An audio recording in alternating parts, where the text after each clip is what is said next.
My first movie was a James Bond movie. It's like a sort of ejector seat from normality into some crazy circus world. I mean, I remember... Crazy world. I hardly dare say this. I'd never actually seen a James Bond movie.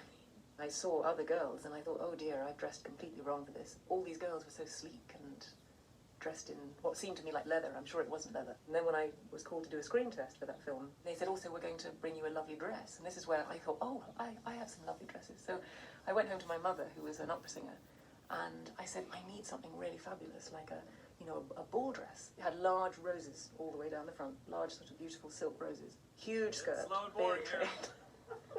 I said, well, I bought a dress. And they said, great, let's see it. And I took it out, and everybody's face, they obviously tried very hard not to laugh. They said, that is a very, very beautiful dress. But in James Bond, the women tend to wear something more like this. And this sheath, this sort of slinky, sparkly sheath.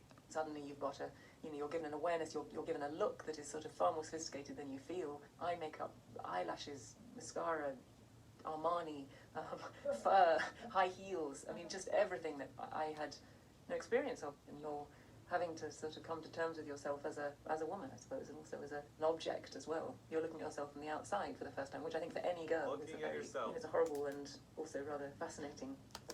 Okay. So, this is a little bit of an impromptu video, obviously. I did queue up a video about deciders. If you're interested, go watch that. But while the info energy conversation is still fresh, I figured I would do a little mini video just kind of clarifying what I meant when it comes to energy doms. They mistakenly assume they have their identity right, and then they'll either act out something completely off, or they won't act at all, and they'll just just sit around and expect you to worship them or something like that. So in this case, we're going to consume less. Now, in order to get a little bit of context, I'm just going to share with you the Q&A where this conversation, I guess, really started to get going. For any of you guys who are in the class, it's coming from these two cuties over here.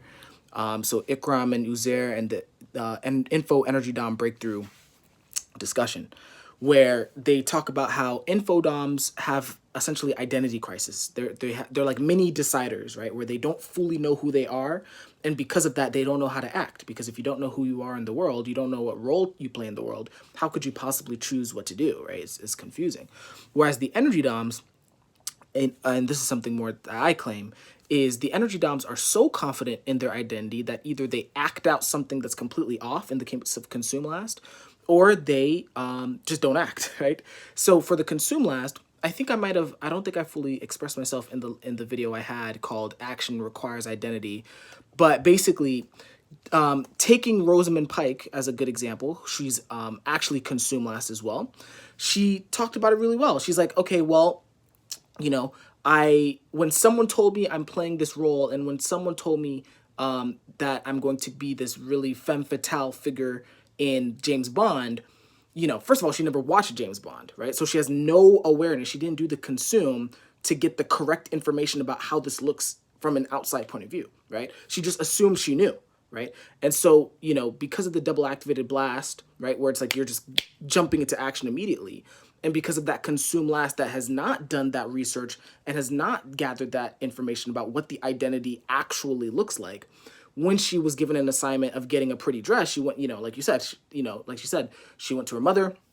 She did a little bit of play energy, right? Like, oh, they want a beautiful dress. Let's pick this favorite one that you did from the opera, only to get the Infodom tidal wave. Fortunately, it was a very mild one, but the Infodom tidal wave where people had to look at her and say, yo, I don't think you understand what role you're actually playing. Like, you gave me this dress, but in James Bond, they look more like Armani. They look more like, leather, what do you call these things? Tracksuits or things like that, right? It's more of a sleek look. Whereas with her, she just assumed, oh, I know what beautiful means. I know what this identity means. And she just jumped off of her known information. And so with Consume Last, this is going to be a short video, but basically Consume Last, the worry is that they are acting out, or they'll claim to know exactly what to do when they're acting out a role, right? Because that's the blast, right? Blast, learning via teaching, learning via jumping in, right? According to the definitions. But then the problem is that you jump in and then you do the identity wrong, right? And usually that's fine, right? To be honest, because blast can get away with a lot. Usually the identity does not have to be so precise. So let's say in this film with James Bond, you know, she, at the very least, she had a dress on, right? You know, she had the basics down, right? So she had a dress on. She kind of got the assignment. But especially when it comes to something as high stakes as James Bond, where they're spending hundreds of millions of dollars into the budget, it's important to get the identity right. It's important to get the information right, right? And, you know, fortunately, she was able to, you know, she didn't like screw anything up majorly because she didn't have the right dress on, right? But I mean, imagine this in a more high stakes scenario, right? So let's say you're in a business deal. I've seen this a lot in business where people were save your blast, but particularly consume last. I think my boss, for example, is consume last. Will present something to the customer and they'll make a bunch of promises, right? It's like, yeah, like we could totally do that. Yeah, we could totally do this. We could totally do that. And then I'm Savior Consume, especially, so it bothers me. Then I have to go back and clean up their mess, and then also have to tell the customer, yeah, when he promised this, it wasn't exactly the way that it sounded. There's a little bit more nuance here, and so the Consume last, it will just jump in, assume it gets it, and then it'll make a huge mess for everyone else, because down the road, what ends up happening is that you make a promise with the outside world, and then the outside world gets disappointed, not because you didn't try, right? Blast tries, but because you totally got the information wrong and you didn't even have the wherewithal to check it, right? So that's just a little mini video. I don't know if I'm gonna make one for all the other ones, but I did want to clarify that particular point, because I think in my video, action requires identity, this was one that I probably was mumbling a little bit more than the others. I think I wasn't as clear as the other ones. So hopefully that makes sense.